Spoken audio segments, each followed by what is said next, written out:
Hi, there are different data sources from which you can import data in an Excel file. If you go to data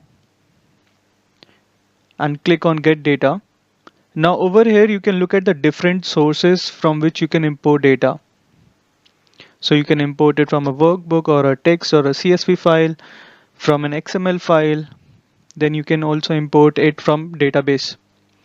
Now in this particular video we will cover two sources. One is an MS Access database and the other is a text file. So I've created a sample dataset in an MS Access database and I'll just show you how it looks like. So my sample has got 10 records. It has employee ID, the department, designation, date of joining, salary, and I've got the same data in my text file as well. Now let's go back to our Excel file and start importing the data. So I'll click on get data from database from Microsoft Access database. Now this is on my desktop, so I'll click on it, importing data.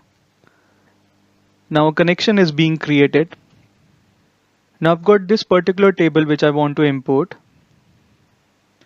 It shows the data which I've got over here. I'll click on load.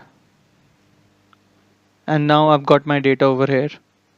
By default, it has been loaded as a table. Now I've got another Excel file open. Now in this particular Excel file, we'll import data from a text file. So I'll again go to data.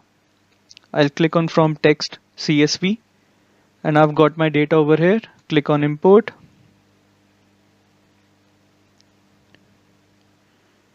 Again, this is how my data looks like and I'll click on load.